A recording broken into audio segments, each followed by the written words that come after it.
Imagine you send your 5-year-old into a video game truck to play Minecraft.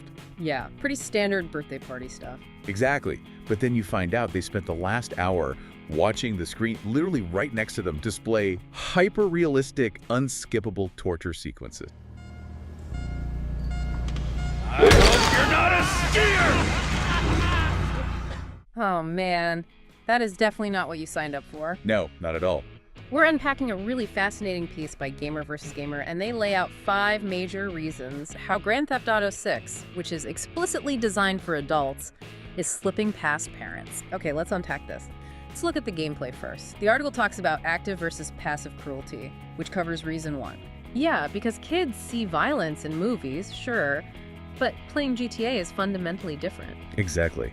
In a movie, a child is just, well, a passive observer. But here, to progress the story, you actually have to actively participate. Right, when a kid presses a button to, commit armed robbery, Just make it simple, bro. Give me the money. or run over pedestrians, the brain's reward center releases dopamine. Oh, wow. So they get a chemical reward. Exactly, upon success. You aren't just watching. You are neurologically mapping violent actions to positive reinforcement. That is wild. If a kid just wants to obey traffic laws and look at the city, can't they do that without seeing the gore? A parent could just say, hey, look away if a bad mission comes up. Well, what's fascinating here is you actually can't, and this is reason 2. The game is engineered with spontaneous, completely unskippable cinematic cutscenes. Oh, so they just pop up out of nowhere. Exactly. You could be driving along, and suddenly you're locked into a highly explicit mini-movie. How about one of those people that does things online? Sex. More sex. Modern sex. Listen to me. I may be a dinosaur, but trust me, Adam still likes to do the nasty with Eve. My generation did not get that wrong. Cars and sex. Get me more sex. The illusion of parental control completely evaporates. Because you literally cannot predict when they happen. And this article highlights some really intense examples of this. Yeah, they are not subtle at all. No. There's this by-the-book sequence where the game forces the player to select tools, like pliers or car batteries, to actively torture someone on screen. Right, and you can't just skip it. No. Yeah. Or the legal trouble scene where a character gets sucked into a jet engine. You can't just pause and fast forward through that. Which really brings us to the third issue, reason 3, which is the actual logistics of a mobile game truck. Because these aren't private living rooms. Right, where one kid is staring at one TV. Exactly. A game truck is a tight, crowded tube with screens lined up, basically shoulder to shoulder. It's like booking a non-smoking restaurant for your kid's party, only to realize the table right next to you is allowed to blow cigar smoke directly in your kid's face. Just because they paid a separate tab. Yeah, that is the perfect analogy. It is unavoidable collateral damage. Because you have a kindergartner building a house in Minecraft, right? And literally a foot away, a neighboring screen is showing full nudity. Or, characters experiencing vivid drug hallucinations. And that leads right into the 4th point from the article, which is overriding consent. Because GTA carries a hard M rating for a reason.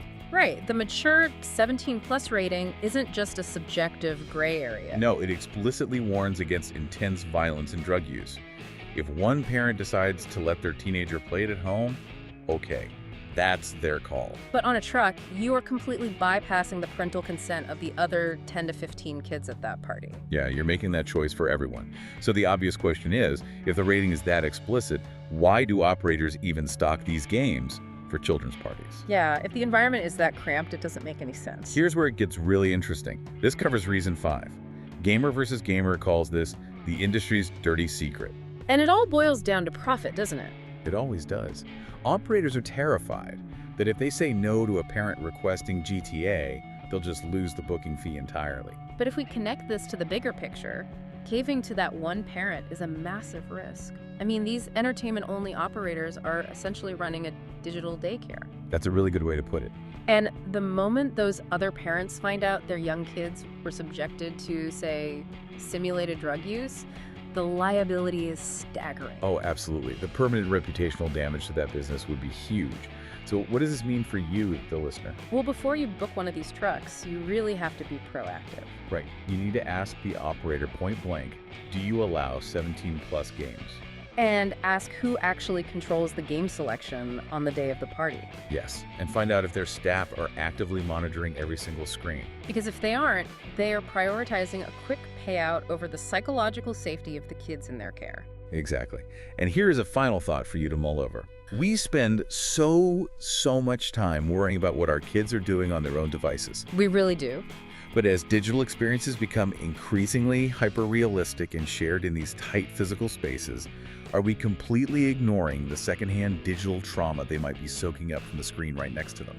And honestly, if a commercial operator is willing to ignore standardized child safety ratings just to secure your booking fee, what other crucial physical safety protocols might they be quietly skipping on that truck? Gamer versus gamer.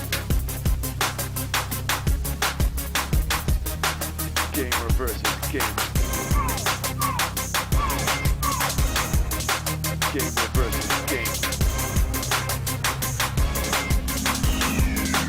Gamer versus gamer.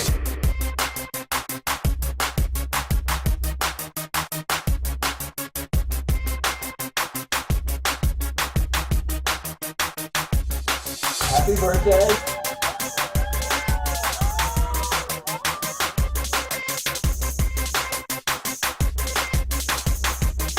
Gamer versus gamer. Gamer versus gamer.